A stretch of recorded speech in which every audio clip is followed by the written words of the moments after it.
Assalamualaikum warahmatullahi wabarakatuh.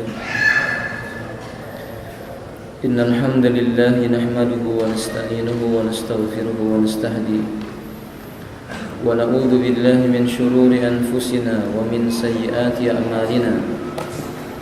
Man yahdihillahu fala mudilla lahu wa man yudlilhu fala hadiya lahu. أشهد أن لا إله إلا الله وحده لا شريك له وأشهد أن محمدا عبد الله ورسول الله. اللهم صل على محمد وعلى آله وأصحابه ومن تبعهم بإحسان إلى يوم الدين أما بعد. Saudaraku kaum muslimin dan muslimah rahimani wa rahimakumullah, kita melanjutkan pada kesempatan ba'da maghrib hari ini pembahasan dari kitab Mawsu'atul Adabil Islamiyah, pasal tentang Adabul Jum'ah, etika yang berkaitan dengan hari Jumat. Al-Adabut Tasi', kita masuk kepada etika yang ke-9. Qala muallif hafizallahu ta'ala, Al-adabu tasi'u at-tabkiru ila shalah. Etika di hari Jumat yang berikutnya adalah hendaknya seorang mukmin bersegera menuju salat Jumat. Tentu setelah dia mempersiapkan dirinya dengan baik. Fa kullama baqara al-insanu bid-dhihabi ila shalah kullama kana a'dhamu li ajri. Setiap kali seorang hamba berusaha menyegerakan dirinya menuju ke masjid untuk salat di hari Jumat, maka setiap itu juga dia memperoleh pahala yang paling besar. Wa qad hasan Nabi sallallahu alaihi wasallam ala hadha tabkir. Bahkan Nabi menganjurkan, menyemangati kaum muslimin untuk bersegera menuju ke masjid di hari Jumat. Faqala sallallahu alaihi wasallam, man igtasala yawmal jum'ah ghuslal janabati thumma raha fi sa'atil ula faka'annama qarraba badanatan. Barang siapa yang dia mandi di hari Jumat, mandi seperti mandi janabah, lalu ia bersegera di awal waktu menuju ke tempat salat, seolah-olah dirinya telah berkurban dengan seekor onta. Wa man raha fi sa'ati tsaniyah, dan siapa yang dirinya berangkat di waktu yang kedua, faka'annama qaraba baqaratan, seolah dirinya telah berkurban dengan seekor sapi. Wa man raha fi sa'ati tsalisah, dan siapa yang dia menyegerakannya di waktu yang ketiga, faka'annama qaraba kabshan aqran, seolah dia telah berkurban dengan seekor kambing yang telah cukup usianya. Wa man raha fi sa'ati rabi'ah faka'annama qarraba dajajatan, siapa yang dirinya menyegerakan dirinya ke masjid di hari Jumat di waktu yang keempat, seolah-olah dirinya telah berkurban dengan seekor ayam jantan. Wa man raha fi sa'atil khamisah, siapa yang dirinya barang siapa yang dirinya berangkat ke masjid di paruh waktu yang kelima, faka'annama qaraba baydatan, seolah-olah dia berkurban dengan sebutir telur. Fa idza kharajal imamu, bila imam telah datang masuk ke dalam masjid, hadaratil malaikatu yastami'una dzikra, para malaikat pun datang hadir mendengarkan tausiah, nasihat dari khatib yang disampaikan kepada umat. Riwayat ini dikeluarkan oleh Imam Bukhari dan juga Muslim dari jalan sahabat Abu Hurairah radhiyallahu ta'ala anhu. Qala muallif, wa kadzalika fa innahu yadillu fi salati ma damati salat hiya allati tahbisu fil masjid kama sayati insyaallah ta'ala. Demikian juga dia mendapatkan pahala menanti salat. Sebagaimana nanti kita akan datangkan dalam pembahasan yang lainnya riwayat tentang hal ini. Orang yang menunggu salat, malaikat akan memberikan salawat kepadanya, memohonkan ampunan untuknya, meminta agar Allah merahmatinya. Allahumma salli alaihi warhamhu.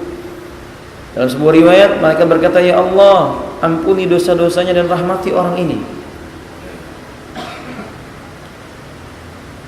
Di dalam riwayat yang lainnya Allah akan memasukkannya ke dalam golongan yang jauh dari lalai dari mengingat Allah Ta'ala.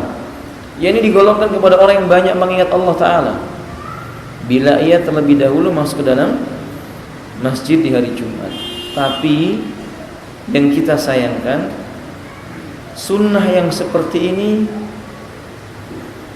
banyak ditinggalkan oleh kaum muslimin. Bukankah tadi Nabi menyebutkan faida kharajat al-imam, faida kharajal imam hadaratil malaika. Bila imam telah masuk ke dalam masjid, keluar dari rumahnya masuk ke dalam masjid, ini menunjukkan isyarat di zaman dahulu imam itu ditunggu oleh makmum. Khatib itu ditunggu oleh makhtub. Tapi sekarang tidak. Terkadang khatibnya yang menunggu jamaahnya. Kenapa enggak sholat? Kenapa enggak khutbah? Ustaz, jamaahnya belum datang, kan gitu ya. Cuman 2. Kadang demikian. Nah, ini sebuah kekeliruan. Justru sunnahnya makmum menunggu imam. Lalu datanglah imam naik ke atas mimbar menyampaikan khutbah. Dan di dalam riwayat yang lainnya Nabi SAW apabila beliau telah keluar dari rumahnya dan memasuki masjid di hari Jumat, sa'ada alal mimbar, beliau langsung naik ke atas mimbar, tidak salat tahiyatul masjid. Ini bagi imam. Nah, sekarang imamnya sudah salat tahiyatul masjid, lalu dia salat sunnah 2 rakaat salam, 2 rakaat salam, yang harusnya itu dilakukan oleh siapa?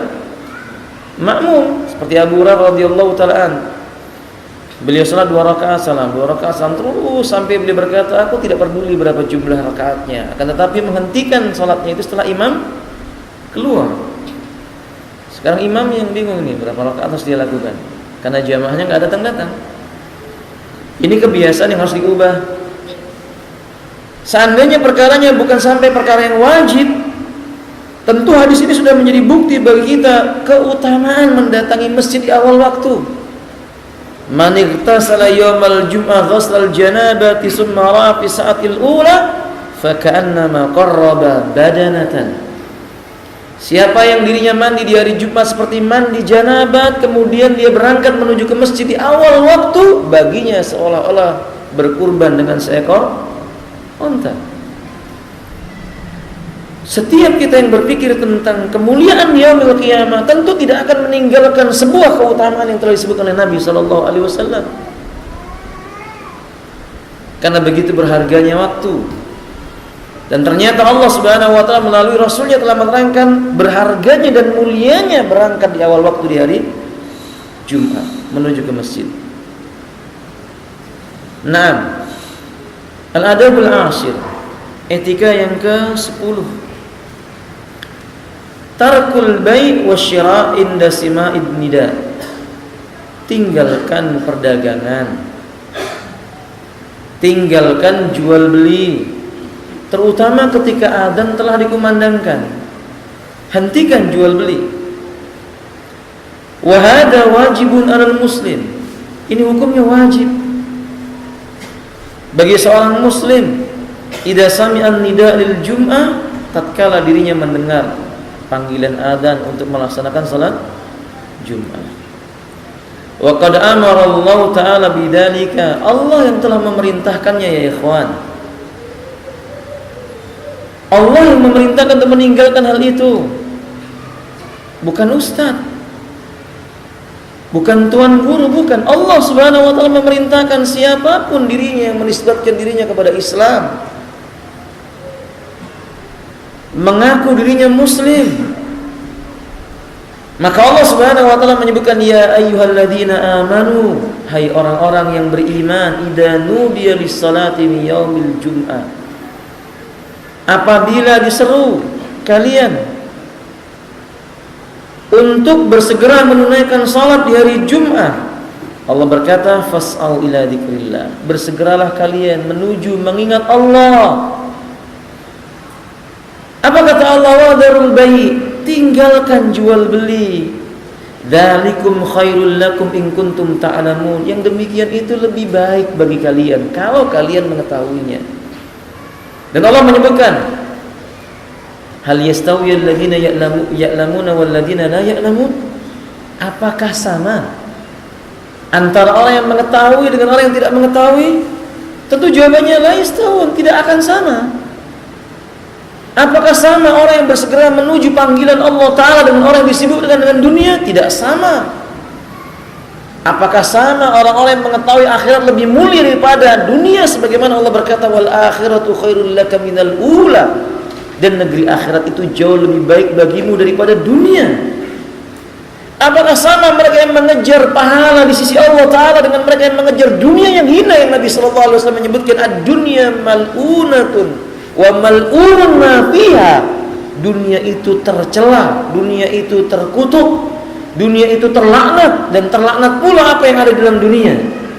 Illa dzikrullah, kecuali perkara yang di dalamnya mengandung mengingat Allah. Allah berkata, fas'au ila dzikrillah. Bersegeralah kalian menuju mengingat Allah. Wadarul bai', dan tinggalkanlah jual beli.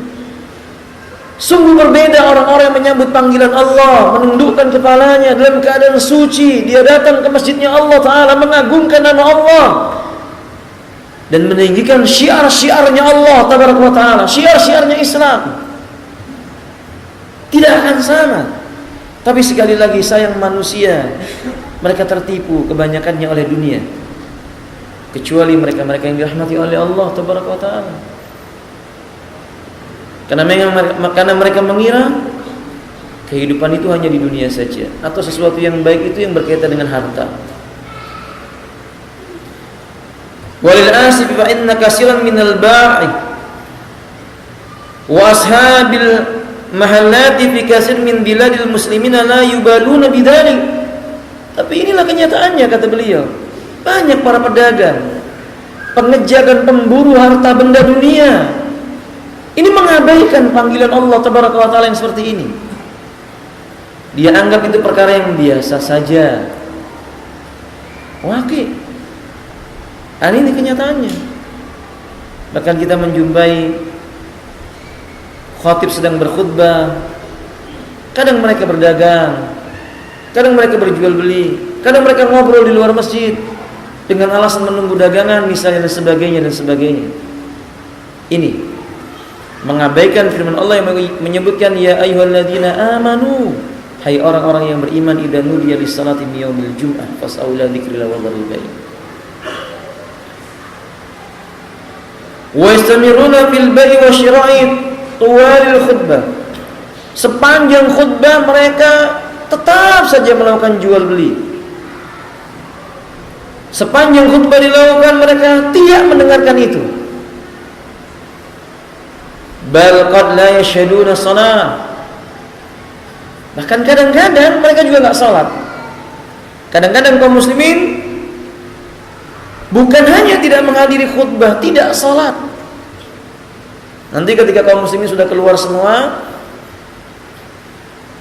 pembeli sudah selesai, mereka membeli belanjaannya semua, baru mereka datang salat duhur, tidak salat Jumat. Ini sebuah kekeliruan. Orang yang seperti ini, kata beliau, wa haula mimman taba Allahu ala qulubihim.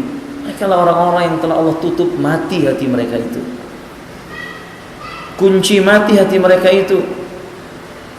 Wa ja'alahum minal ghafilin. Allah catat mereka termasuk golongan orang-orang yang lalai dari mengingat Allah Tabaraka wa Ta'ala. Wa yadkhulu fi hadhil ayah kadzalika ashabus sayyaratil ajr. Sama ini, termasuk supir-supir angkot dan supir taksi disebutkan oleh beliau di sini. Termasuk pengendara-pengendara yang ada di jalanan-jalan sana, ketika dikumandangkan suara adzan mereka masih saja asik dengan kendaraan mereka. Masuk dalam bab ini. Oke.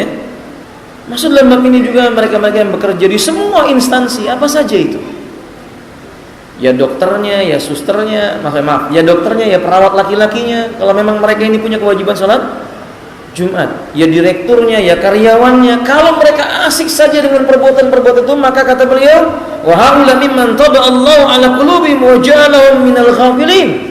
Mereka adalah orang-orang yang telah Allah tutup dan kunci mati hati mereka itu. Dan Allah telah jadikan mereka itu termasuk golongan orang-orang yang lalai dari mengingat Allah tabaraka wa taala. Kecuali perkara yang darurat. Mungkin dokter harus merawat pasiennya dalam keadaan sedang di khutbah Jumat dilakukan. Ini kondisi yang memang darurat, ini bab yang berbeda. Ini bab yang berbeda. Tapi selain dari perkara yang darurat secara syar'i, tidak pantas seorang muslim melambatkan dirinya, enggan menyegerakan dirinya untuk mendatangi masjid, mendengarkan khutbah. Na'udzubillah sampai dia meninggalkan sholat Jumat itu sendiri. Wallahu ta'ala a'lam bishawab. Tayyib. Al-adabul hadi asyar. Etika yang ke-11. Ad-diabu lil jum'ati masyian. Pergi menuju sholat Jumat itu sebaiknya berjalan kaki. Malam takun masyaqqah 'alal mar'i, tentu saja kalau hal itu tidak memberatkan dirinya. Jarak yang dekat dengan masjid misalnya, cuaca yang mendukung, keadaan yang memungkinkan baginya untuk berjalan kaki, kenapa tidak? Liqauli sallallahu alaihi wasallam, berdasarkan ucapan Nabi sallallahu alaihi wasallam, man ghassala yaumal jum'ah, barang siapa yang dia mandi di hari Jumat waghtasala, dan ia baguskan mandinya itu, summa bakkara, lalu dia bersegera, wabtakara, menuju ke tempatnya salat, wa masya, dengan keadaan berjalan kaki, dalam keadaan nilainya lam yarkab, tidak mengendarai kendaraan, wadana minal imam, mengambil posisi terdekat dengan imam, wastami'a wa ansa, dalam keadaan mendengarkan khutbahnya imam dan tidak berbicara,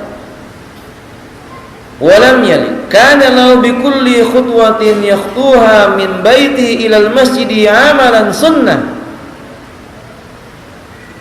dan dia tidak melakukan perkara-perkara yang lalai dari mendengarkan khutbahnya. Yang demikian itu Allah akan tuliskan dari setiap langkah yang dia lakukan dari rumah sampai ke masjidnya sebagai amalan yang nilainya sunnah. Masya Allah, la quwwata illa billah. Ini keutamaan orang yang berjalan kaki menuju ke masjid. Bahkan ajrul siyamiyah wa qiyamiyah, seperti amalan sunnah berpuasa di siang dan di malamnya dia qiyamul lail. Orang yang seperti ini, seperti orang yang menegakkan amalan sunnah puasa di siangnya, qiyamul lail di malamnya. Tapi sekali lagi, ini juga termasuk sunnah yang dilupakan oleh sebagian kaum muslimin. Ya tentu sekali lagi ini perkara yang makul ya. Kalau rumah antum dekat dengan masjid, tidak mengapa.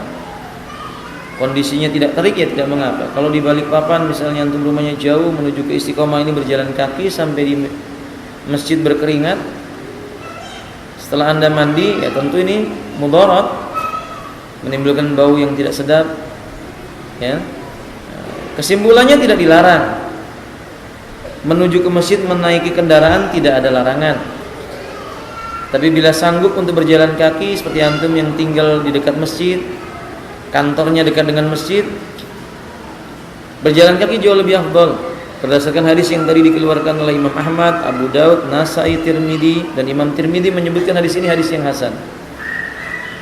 Juga dikeluarkan oleh Imam Ibnu Majah, Ibnu Hibban, dan Imam Al-Hakim dari jalan sahabat Aus ibnu Aus radhiyallahu ta'ala an.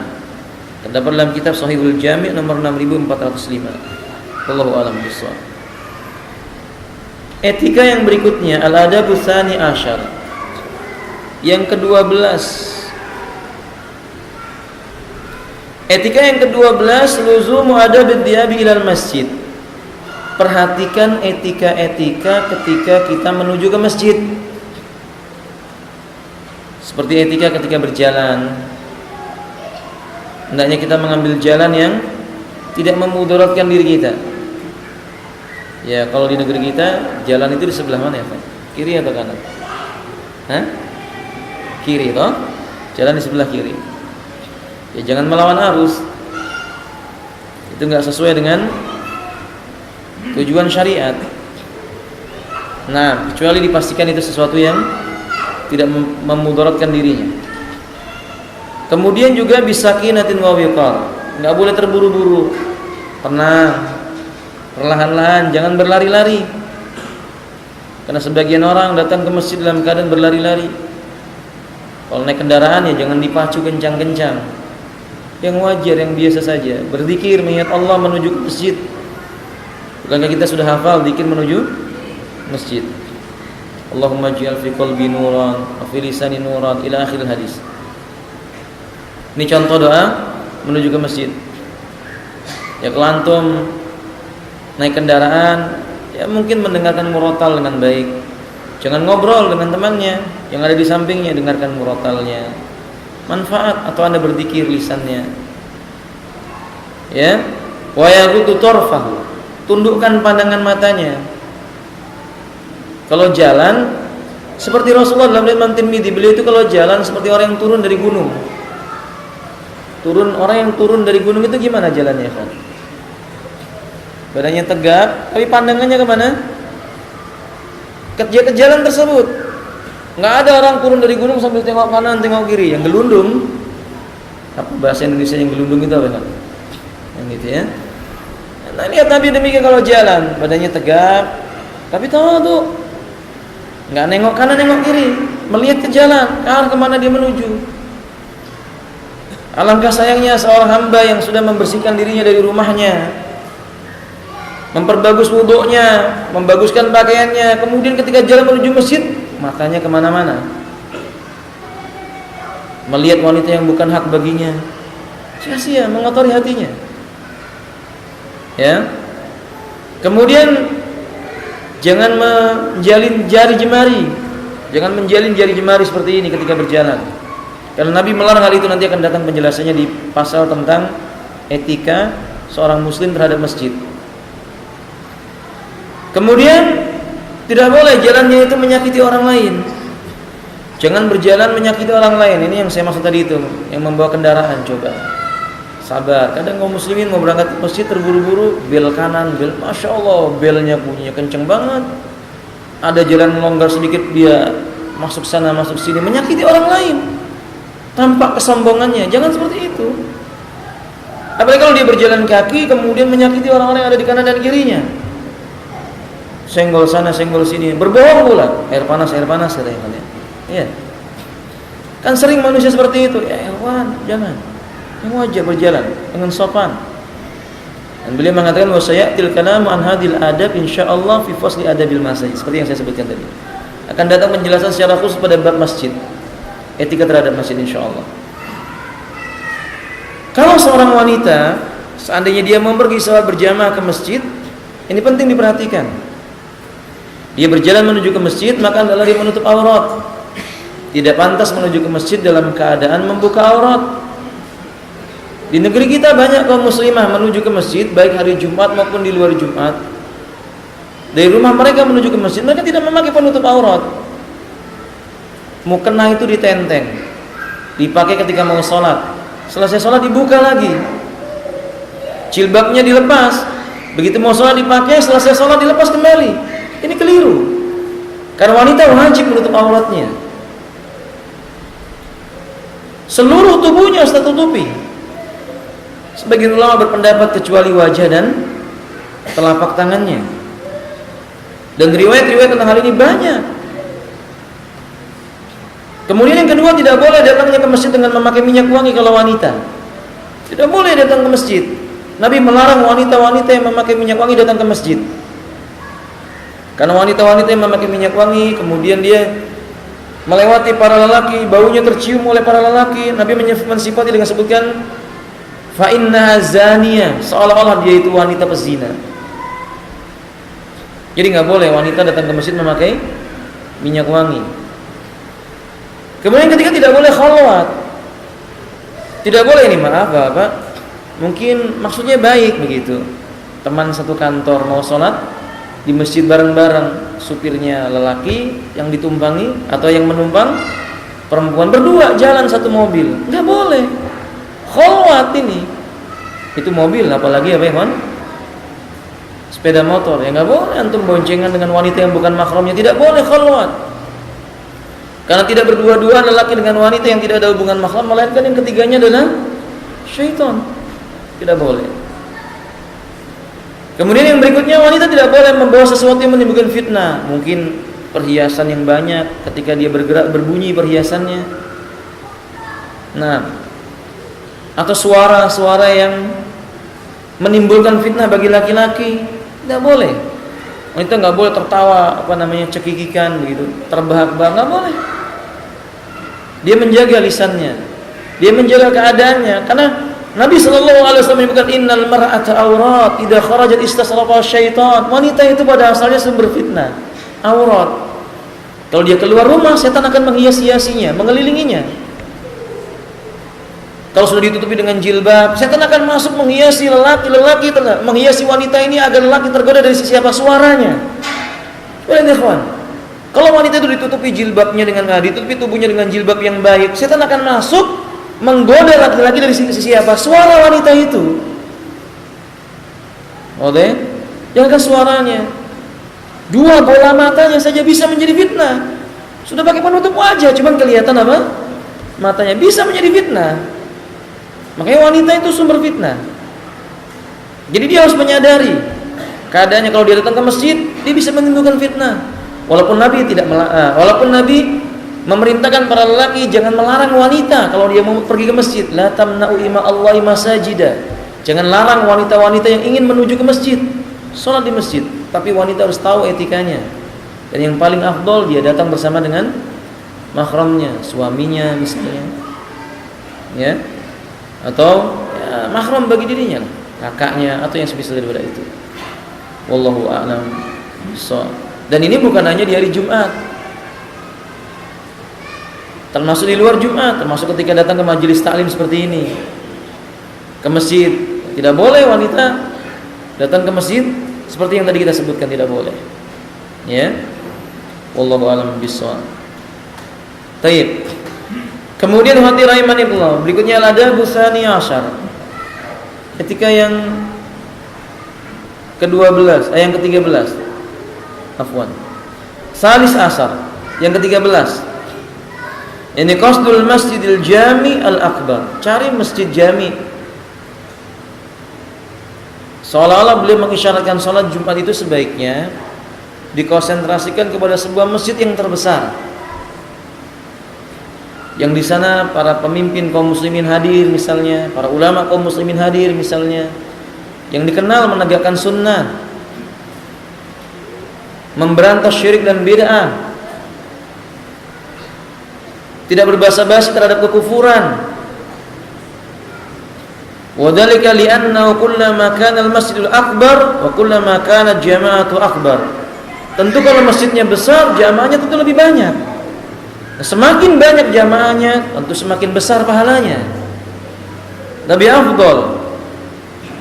Kecuali ikhwati rahimanillah, dia tidak menjumpai kecuali masjid-masjid yang sunnah itu yang kecil-kecil, ya tidak mengapa. Ya cari masjid yang ditegakkan sunnah.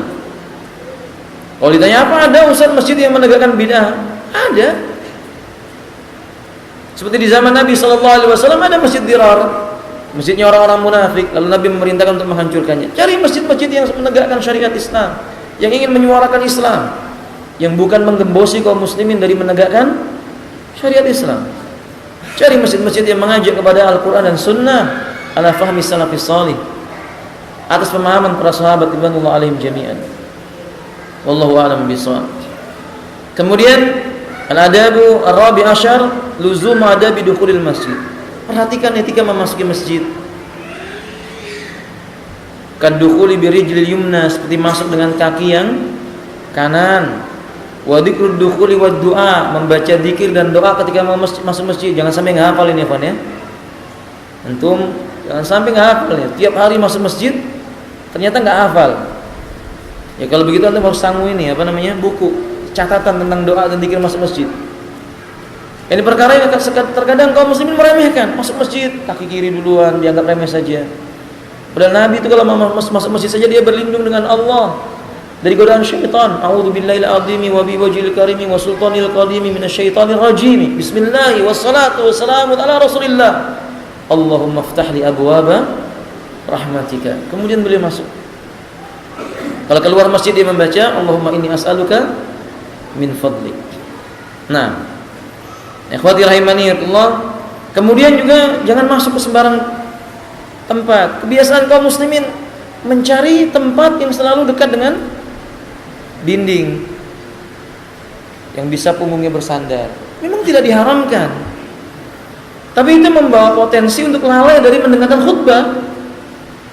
Oleh ikhwan, lagi dekat AC, kipasnya sepoi-sepoi begitu ya ikhwan. Masya Allah, yang khutbah suaranya agak pelan dikit, ya khalas sudah. Selesai sholat Jumat ketika ditanya oleh istrinya, tadi khutbahnya isinya apa wahai suamiku? Afwan, saking khusyuknya saya nggak tahu apa yang tidur maksudnya alhamdulillah. Nah, benar. Ikhwati rahimani wa rahimakumullah. Maka adalah diperhatikan, cari tempat yang terbaik. Kemudian jangan melangkai pundak-pundak kaum muslimin, nanti akan datang penjelasannya tentang hal itu. Larangan melangkai pundak-pundak kaum muslimin. Jangan menyakiti kaum muslimin. Terkadang kita ketika seorang muslim sedang sholat atau membaca Quran, tempatnya sudah sempit, masih diperintahkan geser. Tidak boleh. Tidak boleh memindahkan seorang muslim tanpa hak. Ya, kecuali mereka mempersilahkan Anda, silakan sholat di sini. Ini boleh. Demikian. Kemudian jangan langsung duduk sholat tahiyatul masjid. Karena Nabi pernah melihat seorang masuk dalam masjid kemudian langsung duduk. Kata Nabi, hal sallaita ya fulan? Apakah kamu telah mengerjakan salat sunnah wahai fulan? Qala la, belum ya Rasulullah. Qala kum farqa rakaatain. Berdiri salat dulu 2 rakaat. Lalu Nabi tetap berkhutbah, orang itu kemudian salat. Ini kalian kita jumpai banyak. Di hari Jumat itu pintu itu banyak orang berdiri di depan pintu. Tidak mengerjakan salat tahiyatul masjid, atau kalau datang masuk ke dalam masjid langsung duduk. Habis duduk salaman kanan kiri ngobrol. Bukan baca Quran, bukan zikir. Jangan tinggalkan itu. Jangan lakukan perbuatan itu. Tinggalkan. Salat tahiyatul masjid, banyak berzikir, membaca salawat atas Nabi, memohon ampunan kepada Allah tabaraka wa taala. Nah, taib yang terakhir, yakni yang ke-15 adamu tukhti riqaban nas illa ayyara farjatan. Ya ini tadi, jangan melangkai pundak-pundaknya manusia kecuali dia melihat ada longgar, maka boleh. Ya, kalau masih ada tempat yang lain, cari tempat yang lainnya. Rasulullah SAW tidak menyukai orang-orang yang seperti ini.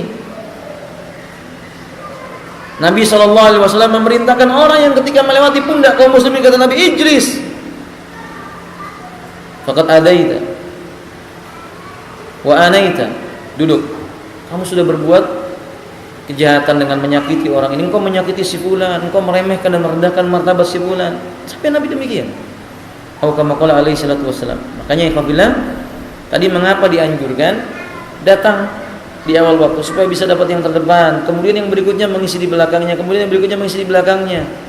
Bukan belakang dulu yang penuh. Bukan belakang dulu yang penuh. Nah, saya rasa sampai di sini dulu apa yang mampu saya sampaikan.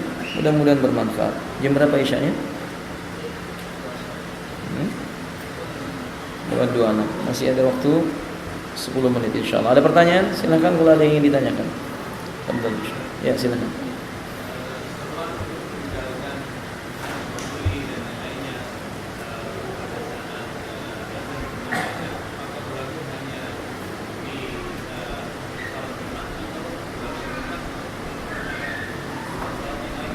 Nah, soal yang baik.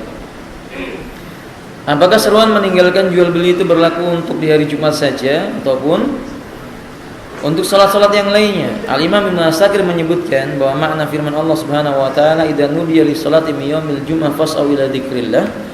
Ini makna yang umum.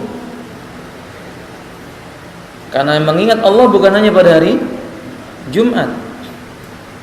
Karena itu ikhwati rahimanillah, setiap panggilan adzan mengharuskan bagi kaum muslimin meninggalkan semua perkara yang berkaitan dengan dunia. Dia tinggalkan. Baik itu adzan maghrib, adzan isya, tinggalkan semua itu. Bukankah Nabi SAW Aisyah menceritakan bila beliau berada di rumah Aisyah, beliau mengerjakan semua urusan dalam rumah tangganya. Seandainya mendengar adzan beliau tinggalkan, seolah-olah beliau tidak mengenal lagi Aisyah radhiyallahu taala di rumahnya ketika itu. Yani bersegera menuju ke masjid.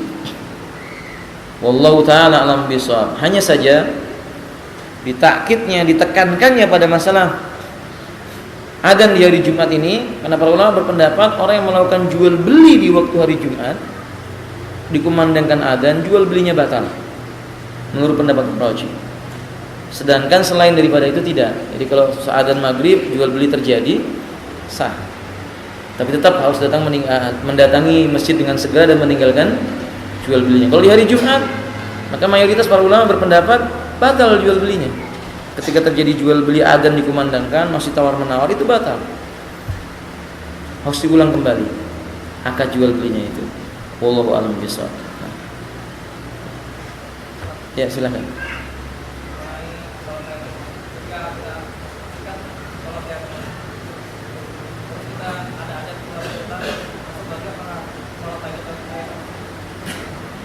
Ada beberapa pendapat para ulama dalam masalah ini.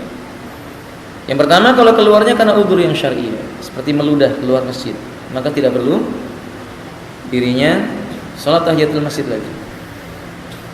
Kalau seandainya itu keluar dalam waktu yang lama seperti berwudu atau buang air kecil, maka hendaklah dia masuk ke masjid untuk tahiyatul masjid lagi. Dan ini yang dipilih oleh 4 imam. Imam Malik, Imam Syafi'i, Imam Ahmad, dan Imam Abu Hanifah. Mereka berpendapat kalau keluarnya dalam waktu yang lama seperti berwudu atau seperti buang air kecil, hendaklah dia masuk masjid kemudian salat tahiyatul masjid kembali. Sebab berdasarkan keumuman hadis yang berbunyi idza dakhala ahadukumul masjida fala yajlis hatta ayyusalliyat ataini atau kama qala alaihi salatu wasalam. Bila salah seorang di antara kalian memasuki masjid, jangan langsung duduk sampai dia mengerjakan salat 2 rakaat terlebih dahulu. Dan ini umum. Wallahu taala alam bisa. Pendapat yang kedua seperti pendapat Ibnu Hazm. Beliau berpendapat tidak. Beliau berpendapat tidak perlu tahiyatul masjid kembali, karena pada asalnya dia telah berada dalam masjid, tapi karena ada udzur yang menyebabkan dia keluar, buang air kecil termasuk udzur, maka tidak mengharuskan baginya tahiyatul masjid, tetapi disukai, mustahab, disukai untuk salat kembali. Wallahu a'lam bishawab. Nah,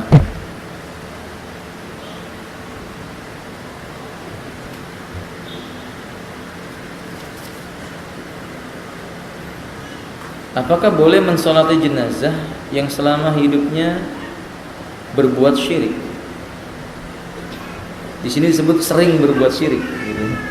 Kalau sering berarti kadang-kadang kuat gitu ya. Mungkin maksudnya bagaimana bolehkah mensolati jenazah yang sudah nyata-nyata orang itu berbuat kesyirikan? Nasihat sudah ditegakkan kepadanya, tidak boleh. Tidak boleh, karena orang yang berbuat syirik hukumnya kafir. Dosa yang paling besar adalah kesyirikan, dan dosa syirik mengeluarkan seseorang dari Islam. Sehingga Allah Subhanahu wa taala menyebutkan innal ladzina kafaru min ahlil kitabi wal musyrikin fi nari jahannam. Sesungguhnya orang kafir dari kalangan ahlul kitab dan musyrikin tempatnya di neraka jahanam. Kalau sudah diketahui dia ini menyembah kubur, menyembah patung, tidak boleh disalatkan. Dan tidak boleh dimakamkan di makam kaum muslimin. Wallahu ta'ala alam bishawab. Baik, kita cukupkan sampai di sini. Semoga bermanfaat. Akhiru da'wana alhamdulillahirabbil alamin. Subhanakallahumma wa bihamdik asyhadu an la ilaha illa anta astaghfiruka wa atubu ilaik. Assalamualaikum warahmatullahi wabarakatuh.